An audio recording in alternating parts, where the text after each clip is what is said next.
You're listening to The KYLO Show, the podcast where we talk about how to keep your love on no matter what and why whole healthy families are going to save the world. And it starts right now.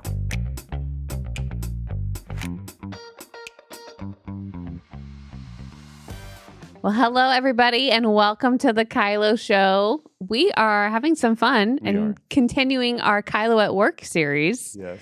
And we've just brought some more amazing people for you to meet because that's what we do. We have amazing friends. We do. And so they're really your amazing friends. They're my amazing friends, but they're more your amazing My friends. generation of amazing friends is what you're saying.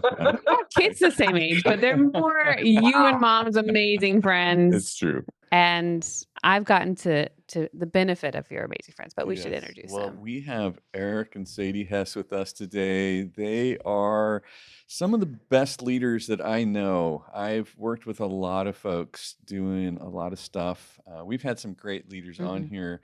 Well, we are not going to disappoint today. This is coming at you really in many ways startup. I mean, this is a company that's been going. Did you just do your 20 or 25th? We did our 26 actually. 26 years down the road. I met Sadie when she was just a puppy. She was a Huffmaster. She was way back there. Before she was married. Yeah. And then Eric came in, as just a spring eagle. He just popped in there. It was beautiful. I've known these people a long time is my point. And I'm going to ask you guys, Sadie, tell me a little bit about Compass, how it starts, what gets going, and then we'll talk more about where we are today.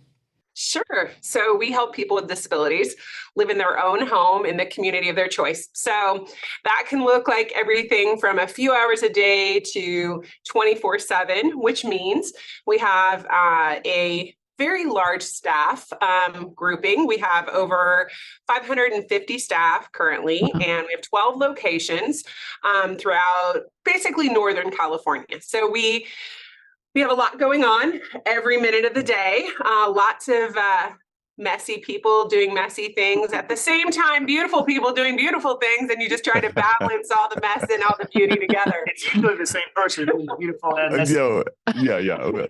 But so. And Northern California is like San Jose North, not like Chico North, right? Correct. Right. San Jose, Sacramento, all the way to Oregon.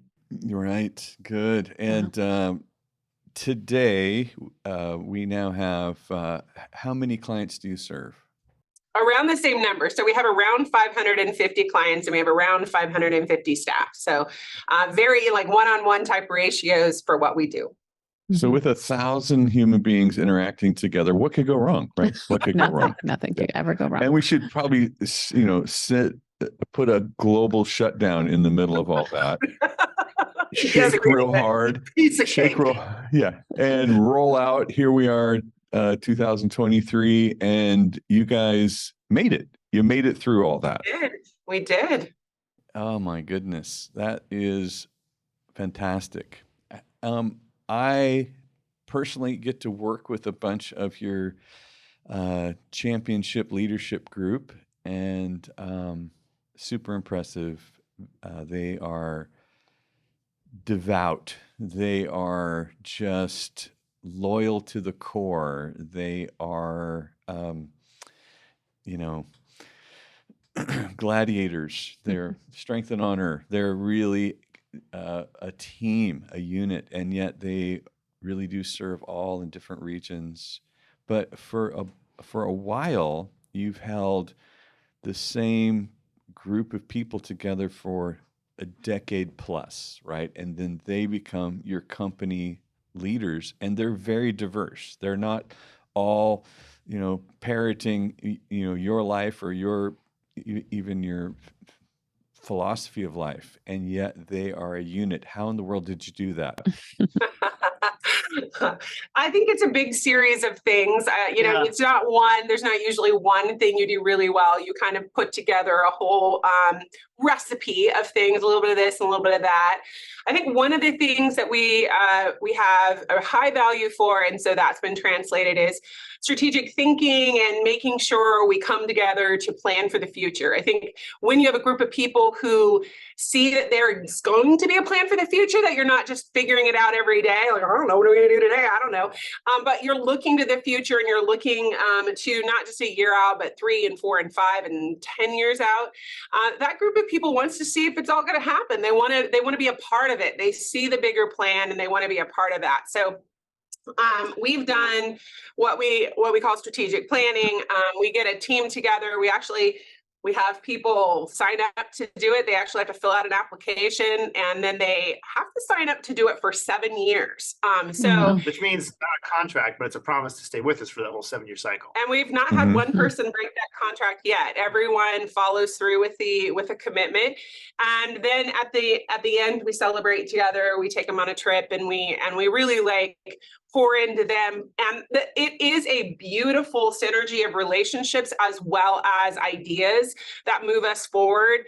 And really, it's a diverse group, as you mentioned, kind of meaning that they come from different parts of our organization. They've been with the company different lengths of time. And then we also invite their families up. So we actually do this where, because we really value ourselves, family, we have our families very integrated into what we do.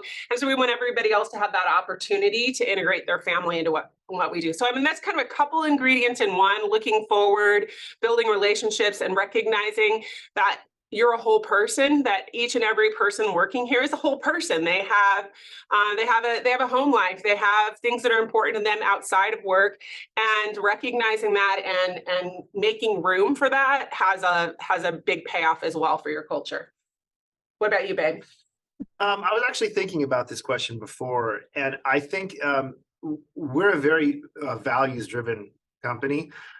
I know everybody says that we're a values-driven. Everybody says that in the world. But we actually, so that doesn't sound very differentiating, but for us, it's actually true. We don't just have words on the wall. We actually care about how people behave.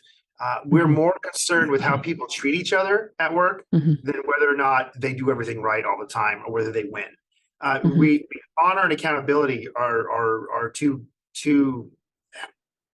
practices that we live by. So we're a feedback culture, as they say, and we love the experience of honor, and we embrace the experience of feedback. And those two things together really create a dynamic that allows people to feel a lot of trust in each other, feel really safe with each other. And then when they bump elbows or when they have conflict, it's not a big deal. But there have been a number of people who on their resume looked like they were going to be rock stars, but their way of being with others was not awesome. And those folks don't make it. And so I think when you have a culture that requires you to treat people well in the day-to-day life of work, when you start experiencing that treatment, that well treatment, if you will, it makes it kind of sticky, and people don't want to leave.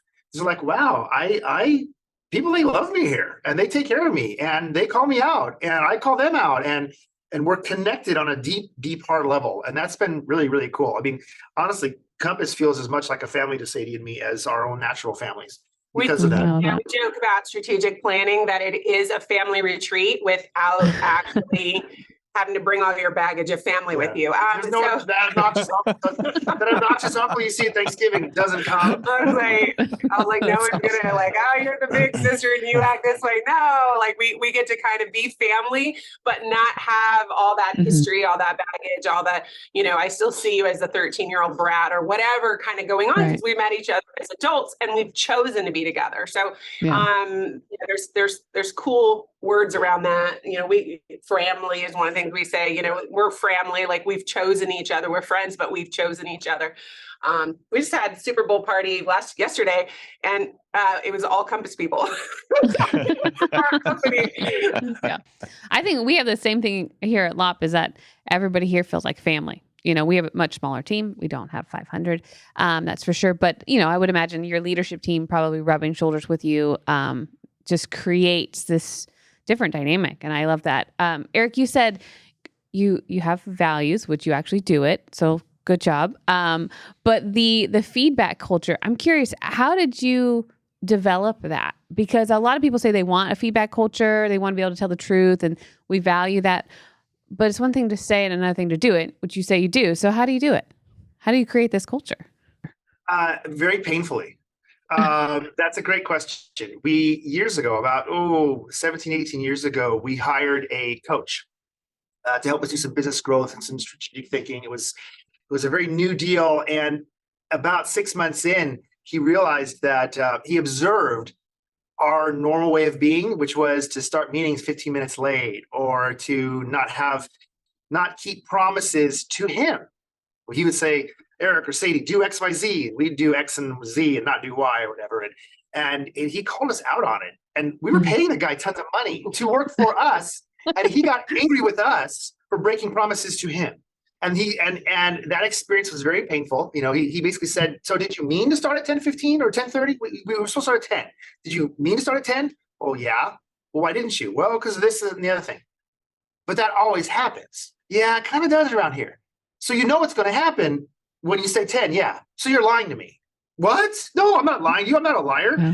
He just called it out so, punch in the nose. And again, we're paying him to do this. He called it ruthlessly compassionate. Exactly. And he goes, I'm being ruthlessly compassionate. I'm functioning, behaving towards your best interest in a way that won't feel good necessarily, being ruthless about it. And it really was such a splash of cold water in our face. It started with us, and we realized that we couldn't be excellent at what we did if we weren't people who kept our word. And so that kind of launched us on this whole cultural revision here at Compass. And what came out of it was just natural accountability because we trusted him. Yeah. We listened to him and we changed our behavior. And so as that started with us at the top, it really did filter. Character trickles down, values trickle down.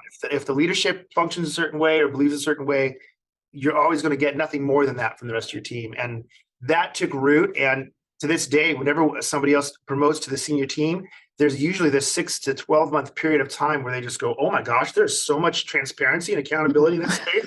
How do you function like this?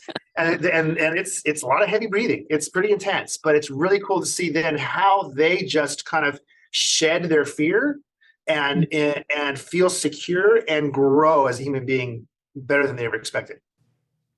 Right. Shed their fear. That is a beautiful statement in an organization that someone would do that. Walking in the light. That's our listeners are familiar with DISC, and I know that you guys do a lot of training, and all the leader, I don't know if all the staff, but all the leaders I've worked with are all familiar with their DISC profiles and that sort of thing. Both of you have a high D in there somewhere. You both share an Enneagram 8 in there somewhere. You are both number 1 strategic. So you think you're good at seeing the future and working out what's coming. And now you're going to get feedback. Who in the world can give you two feedback? And why does the sign over your head? Why does the sign over your head say feedback welcome? How do I even trust that that's true? Well, first of all, she gives me more feedback than I can handle. So thank you for leading with that. God gave me a wife. God gave me a wife, and so there's my answer. I mean, we, first of all, like we already said, we have a really close team. So I think one of the things that you have to really practice it as far as receiving it, reflectively listen, all the things we know to do but don't always do, reflectively listen, and then being super quick to apologize if something that you did. One of the things we tell the team all the time is, it's not just what I intended to be, it is how you experience me that also matters. And that's some of the things that people don't, you're like, no, I didn't intend that. Well, what you intended and what you did isn't actually the conversation. The conversation is, how did you make that person feel? Right. I didn't mean to step on your foot. You still stepped on my foot. Yeah. See my heart. No, you got to know my heart. Oh, that wasn't my heart. Yeah, that was still an arrow. That was an arrow in my heart. Yeah.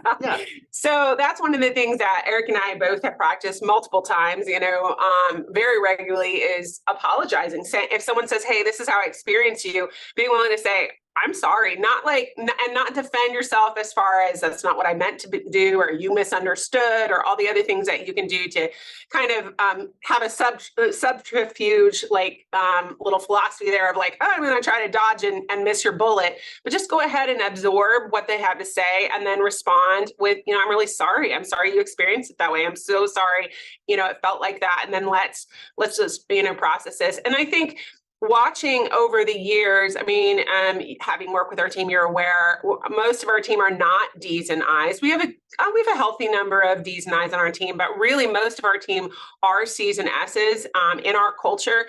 Being a culture of caregivers, being people who care for other people, they're very drawn to this field. People who either want to do it right or really have beautiful relationships. Those kind of people do really well in social work. So that's what we have around us. And when they see people that they know are a little quieter, a little maybe more soft-spoken, able to confront us and get the response that they wanted, it just really frees up everyone else to do that with each other as well as do that with us. You just got to wear your humility. Recently, I'll tell a story on myself. Recently, our senior vice president, our vice president of operations, he's the number 3 person in the company. She and I got into a little tiff that I didn't know we were in a tiff about.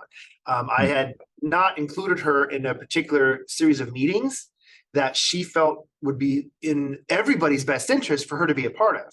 I didn't include her because I didn't, think of it, really, truthfully. It wasn't meant to be exclusionary. I just didn't invite her to these conversations. And then when she found out I was having them, she was offended and she approached me and said, hey, Eric, I really think I should be there because I'm the only one who knows this, this, and this. And you need to know this, this, and this to make these decisions. And I thought to myself, well, you're right. I should know those things. And I don't know them. Sadie doesn't know them. You are the only person who knows them. I said, I am sorry for excluding you. I did not mean to do so. And so you just got to wear your humility. Even gave her apology cookies, which almost never happens. Whoa. Apology cookies. Yeah. Deep. Well, because I could see when we were talking, her lips were trembling a little bit. It was hard for her to express that to me. And it turns out she'd been carrying that ouch for a few months and, but hadn't approached me about it. Well, when she finally did, it was a little bit intense for her. And I felt badly because I don't want to ever hurt anybody's feelings. And I certainly don't want it to cause somebody to feel excluded. Well, unless I actually want to exclude them. There are times. Well, then there's those times. Yeah. There's those times. But this was not one of them. This was just me honestly being a little obtuse. This is truly Eric being a little obtuse and unaware. And so I said sorry and I cleaned it up and we're great. But you just have to keep that on. You have to keep that humility on and, never think you're perfect, nor can you define success as perfection. In other words, as long as you all think I'm perfect, I'm good. If you wear that mantle, you're setting yourself up for trouble. I think one of the other things we do that's just a practice of feedback is when we do events, and we do a lot of events around here, we do a lot of different activities, we do a lot of community things. When we do those things, there's always a time of feedback afterwards. We usually ask for feedback, but then we also will get together the core group and say, what went wrong? What didn't work? What do we want to change next time? And everyone feeling comfortable, even just talking about an event we just all spent 45 hours plus working on, but being willing to say, you know what, it didn't really work when I got up and talked at that, that one time. I really think it would have been better if a local leader spoke or something like that. Being willing to, say what didn't work that even maybe you did, but also things that other people did but it being seen as something that is actually going to move us forward as an organization, not hold us back, really ends up being quite powerful in everyone's willingness to approach feedback as a positive thing. Mm-hmm. Wow. I love that. I think the demonstration that your willingness to acknowledge the feeling and the experience someone had is not something we always lead with. I think as leaders, we just assume we're right. So I love that. Again, just reflecting on that you're doing the values you say you're doing. I'm just giving you cookies. Thank Virtual you. cookies. Thank you. We also, one other thing, we also do 360 reviews for all of our staff, and that we only do it for leaders. You don't have to have this experience if you're not a leader in the company. Senior leader. Senior leader, only senior leaders get 360s, and my team always, will respond like, "Thank you so much for living your values. It feels really good to be able to tell, what's working and not working for my leader." And I always talk to people about, hey, this needs to be something you'd say to their face, and hopefully you have said it to their face. But this is an opportunity for us all, for them to see themselves through your eyes, and so say what you need to say. And I think some really transformative things have happened because of our willingness to say, what's the 360 view of me? How is everyone experiencing me?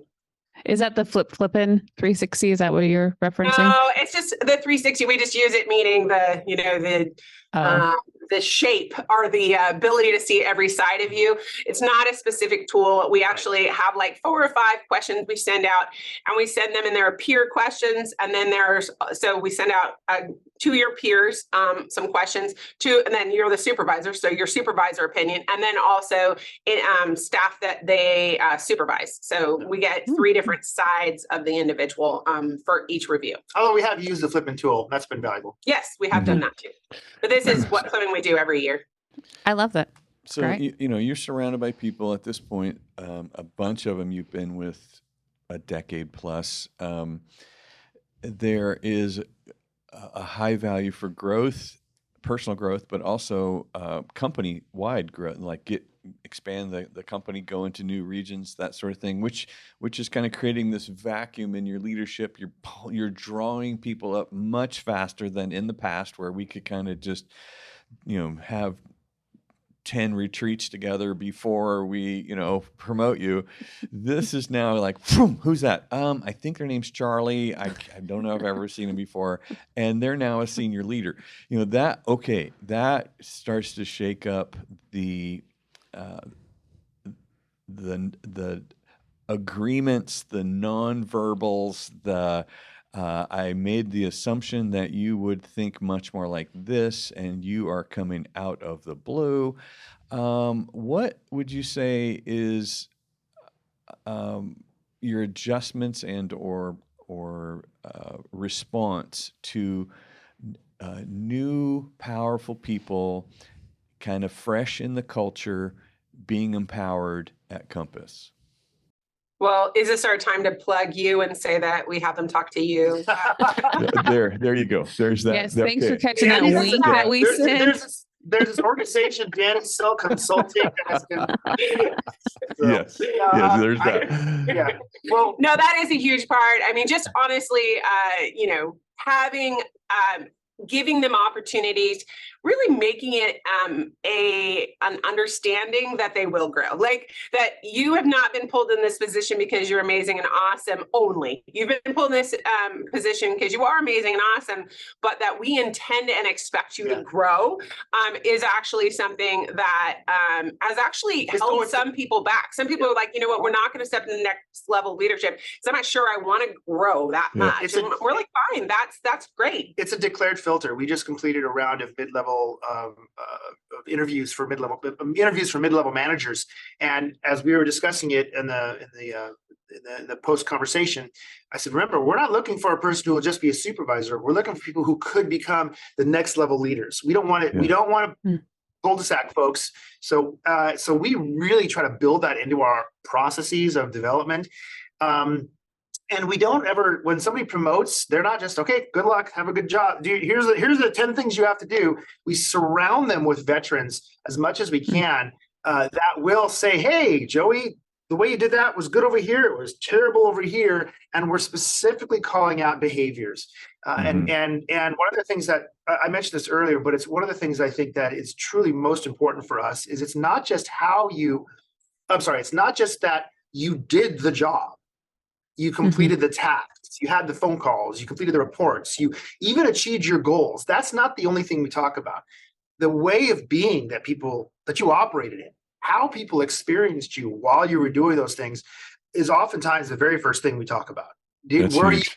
Did you love and honor people? Did you kind of lose your cool? Are you scaring people when you're having those meetings? We'll talk about those things, and we'll give people straight. Do people feel like you're winging it and making it up as you go, or do you feel like you were prepared? So everyone, hopefully on the call, start understanding Eric and I are similar but different. He's very philosophical. I'm very practical. So I'll tell you a couple practical things we do.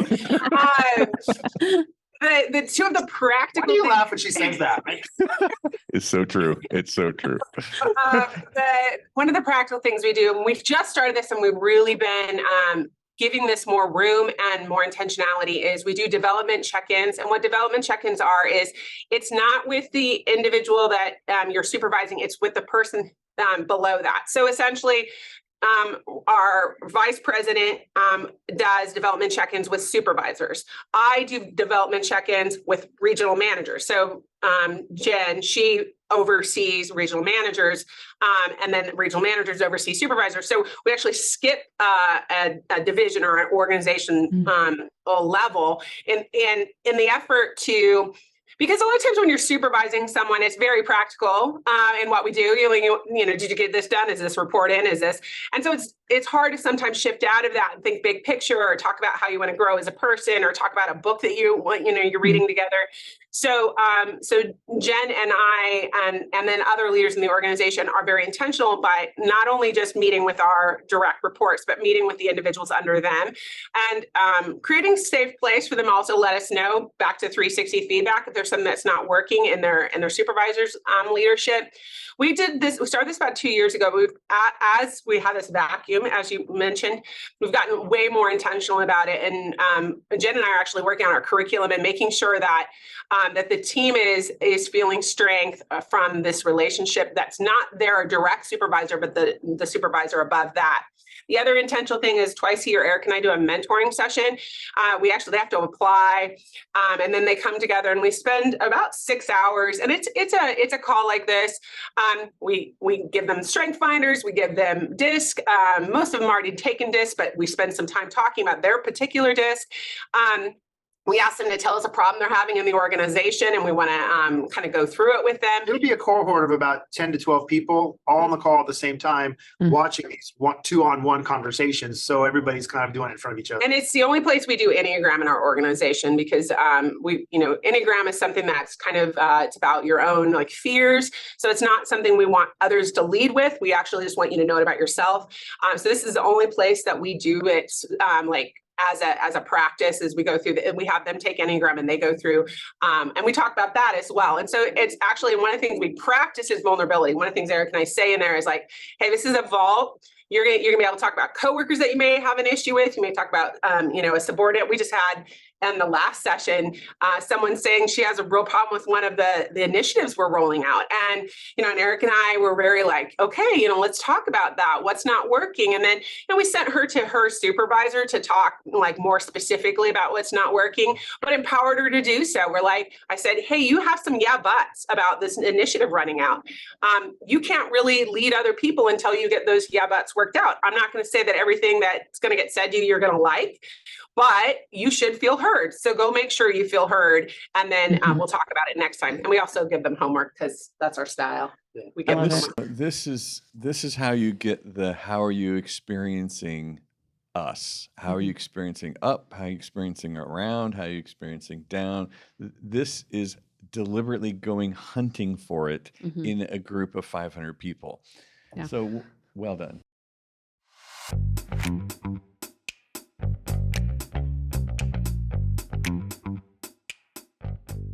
All right. Well, we're going to go ahead and take a short break and hear from our good friend Charles about some really great resources. As a listener of the KYLO show, you know the importance of intentionally strengthening the relational health in your home. But as a business leader, how do you intentionally strengthen the health of your team at work? Well, unfortunately, many leaders end up feeling frustrated with people development because they either don't know where to start or they waste time and money on old, outdated methods that don't work. But don't worry, I've got a free gift that's going to help. I'm Charles Cowan, founder of the people development company GrowthStream, and we've discovered a simple but powerful 4-step system that makes people development easy. And we want to give away our secrets in a free training video. Now, the Growth Stream program has been proven to increase employee engagement scores by double digits in just months. Plus, our program will work in any industry, including yours, and has been used in all sorts of organizations like financial planning firms, manufacturing, schools, automotive dealerships, medical practices, retail, even a Chick-fil-A. So if you're a business owner, HR manager, or leader and want to learn the new way to develop your people, strengthen your teams, and invest in your culture, then go to growthstreamtraining.com to see the free video. Now, I'm not sure how long we're going to keep this video up for, so go to growthstreamtraining.com before it's gone.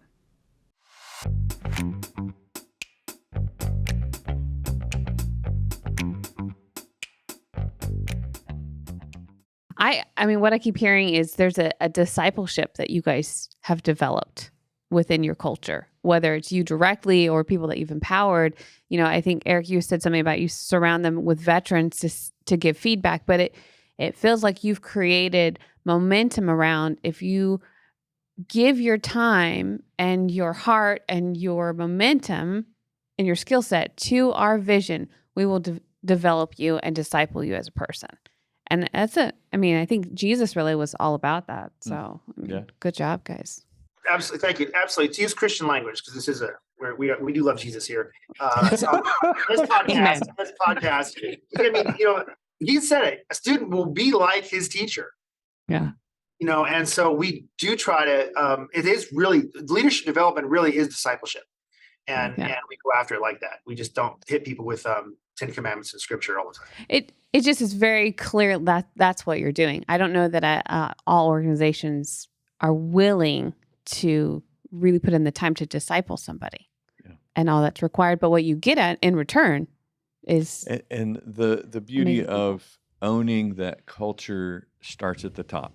What you're wanting to push down into the whole environment is this value for excellence and this value for connectedness. There is a partnership that runs out, and a lot of places usually emphasize one or the other.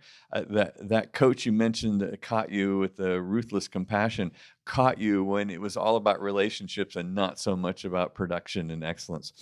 So he's like, really just crank that bad boy up. Hey, so in all this love and support and ongoing encouragement and growth, how does somebody ever get separated out of the flock? How does somebody lose their job here? I mean, well, we take them behind a barn. Your listeners might be sad or surprised or interested to learn we probably let about 4 to 5 people go a month. This is not something we're unfamiliar with, frankly, because of the type of work we do and really our need to have a lot of rigor around who's working with people with disability. They're a very vulnerable population. And so we feel passionately that the person, working with a person with disabilities needs to be someone that could work with me or could work with Eric or could work with our kids. And if they're not having that kind of character, that kind of trustworthiness, then they don't belong in our organization. So we actually, like I said, we get to practice this a lot more than you might think we do. Right. We probably have every week about 5 people leave. One of those is probably written with an official termination, like we are telling you to go. The other 4 people will self-select out for one reason or other. Most people who accountability would separate with self-separate, because most people who aren't going to run with you will just jump out of the race. They'll bail, as long as you're giving them honest feedback and doing it in a loving way. Hey, I don't hate you. I just don't like your behavior. As another person would say, I like you, I just can't have you on my team based on how you're acting. And so we're just really clear with people as much as we can.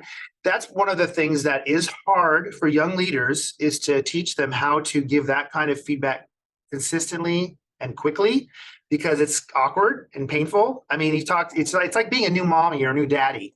The first time you got to really discipline your kid, it's like, oh my gosh, this is so hard, and I don't want to be this abusive parent.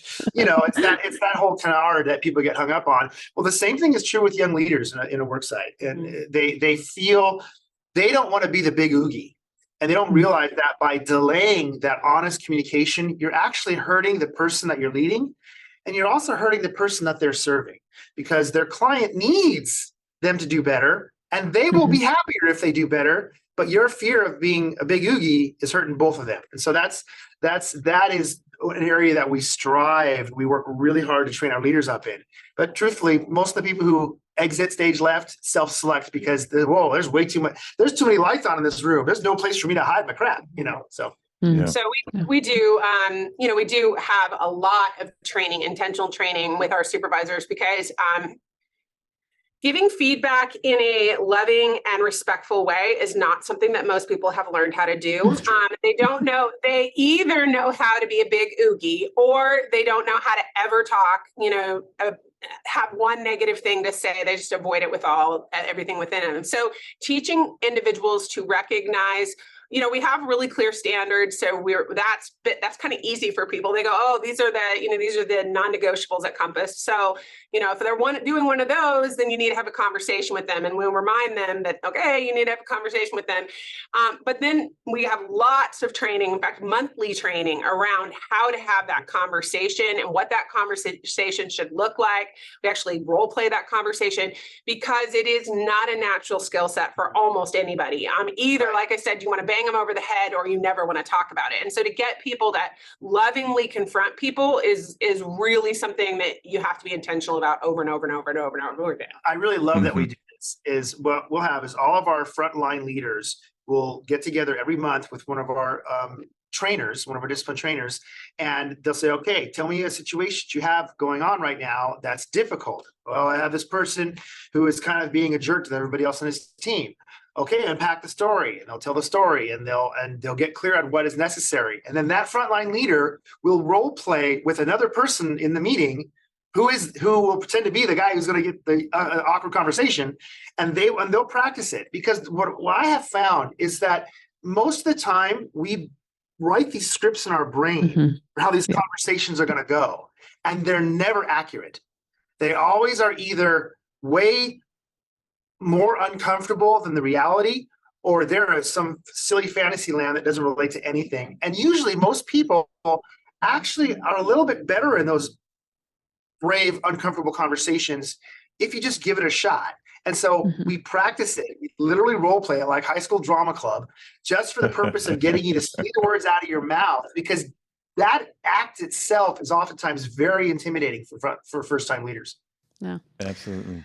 Can I want to shift gears, since we are whole healthy families are going to save the world, right? Yeah. And you guys you have a unique dynamic in that both mom and dad, and I know your kids' schedules are, you've done all sorts of things from drama, singing, sports, helping assist in sports. How do you do a good job of, like you said, your work culture feels like family, but you are very engaged with your children and they are wonderful. How do you do this so well, having both of you in the same space? Like you came together, you created this company. It is just exploded in growth from the beginning. And then you had 3 kids that are very active, and your marriage is great. So how do you do it? Because I think a lot of people that listen are trying to figure out, okay, that's great for them, but how do we stay whole and healthy in the process of a thriving company? Well, one of the things Sadie. we Sadie, did, Sadie, Yeah. okay. Sadie, then Eric. We both wanted to talk. I know. I knew we both want to talk about this one, because we do get really excited. This is our secret passion is creating this, this powerful and dynamic and fun family. We just one tiny little story, like we are a family, and we have a whole culture in our family, and it was on display yesterday. Our daughter sent us a text saying she and her boyfriend broke up, and I just last night around 10 o'clock. Just last night. And she's away at college, and she said, me and my boyfriend broke up. And we went, and I said, we were watching a show on TV, and I said, well, 3 of us were, my son was in the other room. And I said, Trinity and her boyfriend broke up. And I went into the kitchen because she was calling me, and it turned into all 4 of us had the phone on speakerphone, and everyone was like, giving her like love and giving her encouragement, and we walked to bed and we were like high-fiving each other, like this is how we want our family to be. What was so cool about it to me was not only were we all in Trinity's business, but Trinity loved every second of it so much so she put us on speakerphone because she had 2 friends in the room because she wanted her friends to hear all 4 of us rallying around her the way they had been rallying around her. It was really a cool moment. And everyone was doing it their own way. Like our youngest daughter is, she's a, Instagrammer and all that, and our Snapchatter. So she was Snapchatting pictures of our dog, because Trinity's really close with her dog. So she's like, here's, Dasher doing this and Dasher doing that. And then, my son's like, well, I broke up. This is what advice I got from you, my youth leader. And everyone was doing it their own way. And it was one of those moments where I was like, oh, this is what you hope for. This is working. This is working. Our kids are age 19 to 14 right now. And so we're now seeing the fruit of what's gone on in their lives in prior years. So some of the things that we've done, firstly, I think one of the things is we saw this as such a priority that, Eric and I actually had different careers. And it was really because of our family that we said, how can we do this differently? Our daughter was 6 months old and we found out we were pregnant again, which was a surprise. My son is my happiest surprise in my life. And we were like, whoa, wait. And Compass was starting to blow up. It was starting to do really good things because I had it by myself. And we just really were willing to be humble, willing to have hard conversations and figure out how it was going to work, because we recognized that this was going to take a lot more time and intentionality. And so for us, it's not this way for everyone. For us, we decided the best way for us was to do it together. Like for us to tag team this kind of being family and running a company. We actually run a couple companies now together. And so to do all that, we're going to have to do it together. And so we've just been since then, like he's in charge of picking up our daughter today, and then I'm in charge of picking her up tomorrow. And so we really then take that entire approach for all aspects of for instance, I'm the sport mom, he's the music dad. So kind of as our kids have things that come up and it relates to music, it kind of shifts towards Eric. Not that I'm not willing to pick them up, but that's kind of something he's passionate about, something he loves doing with them. So he does that with them. They play a sport. I'm going to be in the stands, or I'm going to be coaching. I've coached a lot of their teams, and I'm going to be there present with them. So we just really are very intentional about tag teaming together, doing it together, recognizing that we both have strengths and our kids want to see both of us, our strengths show up in their lives, and then just do that as frequently and regularly as we can. We also expose them to our work a lot, meaning they come with us to community events. They come on retreats with us. They are in our office frequently. Last year, our oldest senior year in high school, 3 out of 5 days a week, she was in my small conference room next door having lunch with her friends every day. So that we there's that real famous picture of JFK with JFK Jr. sitting under his desk when he was in the White House, the Oval Office. And I actually think there's real truth to that. If you create, we own the company, so we can be as free as we want. Not everybody can do that. But if you have a way of making your work life as accessible to your kids, and honestly, one of the things that we've actually done is they've been privy to Sadie and I having work conversations that probably they shouldn't have been. I mean, they would hear us talking about individuals. They would hear us talking about legal issues. They would hear us talking about things that we were excited or scared about. They'd hear us fighting about work. They would hear us rejoicing. We just didn't say, this isn't about you, so we're not going to let you ever be around it. We just really, I don't have a work Eric and a home Eric. I have Eric. And I don't know how to segregate that more. And so we just haven't. And I think that's really helped. We did have one conversation when our kids were 7, 6, and 2 or thereabouts. We were talking with them about it because they were, how come my friend at school, her mom never goes to work? She's always home. She gets off of school and da-da-da. So, well, we could do that, but we have to change. That's a real choice. Let's talk about it. We own the company. We could choose that, but if we did that, we would probably scale back our lifestyle some, and we would also, we'd be together more. We would just do it differently. And they went, oh, so you mean these are choices that we make? We're not stuck with them. Yeah.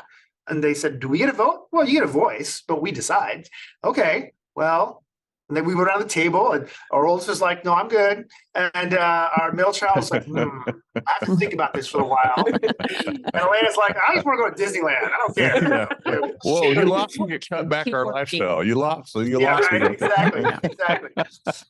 But that way they never feel like victims. We Yeah, worked really hard to make they sure weren't like victims of the conversation. They were participants, but they understood that life's about choices. So what we're making this choice, but you can tell us if you want us to think about a different choice. But when they heard all the choice, like the real choice, it's not just like it's not just, do you want mom home or not? Like, that's not the only choice in the conversation. The choice is more, if you want mom home, there's consequences to that. So we need to talk all that through. They went, we really like our stuff, and mom's around enough, close enough. Yeah. Let's do that. Let's keep We'd doing really that. like mom to go work all this out at work and not at home. So you go, mom, you go. You guys Okay, created a feedback culture at home and at the, Absolutely. We're down to our Oh, 2-minute warning. Okay, we do have a feedback culture at home. We actually have given our kids permission to tell us when we're not being kind to each other. Yeah. And it is really almost sad how often they've said, Mom, Dad, you're not being kind to each other. the same thing happens at our house too. So I just love that the same rules apply in the office as they do home. And like you said, Eric, you're just Eric everywhere. So I love that. Yeah. It's great. Great. And the Okay. same thing is true at One home, minute. too. You got what? 1 minute each. Sadie, lead. Give advice to young entrepreneur leaders. What would you tell them? I would remind you that this is a marathon, not a sprint. If you want to be in business, a lot of times, and there's a lot of pressure to make your thing magic and, be Google in 2 years. And frankly, that's not very healthy. That is not how most of us lose weight. That's not how most of us, run a marathon even. We do not like one day set out and run 13 miles. We actually build up endurance. And the same is true with business. Oftentimes, people ask me all the time, like, well, how did you become someone who, has over 500 employees? And I'm like, I hired one person, and then I did that well. And then I hired another person, and I did that well. Like, we often try to make this some, microwave thing that you're going to either be successful or not in 12 months or 24 months. And really, that is not a really good way to do anything. So I would not suggest it for business. Yes, there are those things that blow up and are overnight successes, but we know some really, really, really, really smart people that have tried to do startups and it hasn't worked for them. And part of it was because, they kind of sacrificed family and they sacrificed a lot of other things to make this thing wildly successful and make millions of dollars overnight. And that just it doesn't end up lending itself to a very quality life. I would suggest that you just take it day by day and remember you are running a marathon, that whether you're going to do this business or another one, if you end up having a heart for business, you will be doing business for a very long time. So you might as well settle in, figure out what works, and keep doing it day after day and just get better day after day at what you're doing. So check yourself before you wreck yourself. Yeah. Okay, that's right. Okay, good. Be patient. Eric, Really you got 1 patient. minute. 1 minute. Advice to entrepreneurial young leaders. Make sure you've got good mirrors in your life. Because young leaders, you are going to screw up more than you get it right. You're going to get it wrong more than you'll get it right. And that's just true. We learn more from our mistakes than from our successes. And so what you've got to have is people around you who you really imbue authority to speak into your life and say, hey, the way I just experienced you was that left a real bad taste in my mouth. Please don't do that anymore. Whether it's a spouse, whether it's a friend, whether it's a business partner, whether it's a mentor, pastor, whatever, employees, you have got to empower people to call you out on your crap consistently without fear of punishment. Or else you will develop a huge buff right arm of some skills, but the other side of your body is going to be this anemic, weak thing, and you're going to fall over. So who you are is as important as what you do, and who you are only grows up with feedback. So get feedback before you become a feedbag. Okay, gotcha. All right, good. Fantastic. Well, there you have it. Don't skip leg day. Don't skip leg Don't day. skip leg day. You got to do Don't leg skip day as leg. well. Eric Well, and if you do leg day, Sadie, do right and left leg. You know, it's Right. You got to do thank all you of it. so much, you guys. You guys are fantastic. You Like I said before, some of the greatest leaders I know, doing such an amazing job. I get to experience the great job that you guys do. Yeah. Thanks Yes. for being on the KYLO show. Yes, thank you so much. I'm grateful that our audience got to hear just your wisdom and strength. So thanks for joining us. And to everyone that's going to be listening, I hope you walk away with a page full of notes, or you've saved this one because there were some wonderful nuggets for the thing we love, which is whole healthy families that are going to save the world. These guys are doing business, killing it, and developing a whole and healthy family. So we'll see you next time on the KYLO Show. See you later. Thanks for listening. Never miss an episode of The KYLO Show by subscribing to Apple Podcasts, Spotify, or watch us on the Loving on Purpose YouTube channel. Don't forget to submit your questions and testimonies to thekyloshow.com. The KYLO Show is produced by Ali Armerding, co-produced by Ashley Beck and Anna Hill, sound engineered and edited by Taylor Silk, and show promoter Krishna Zamora. Don't forget, whole healthy families gonna save the world.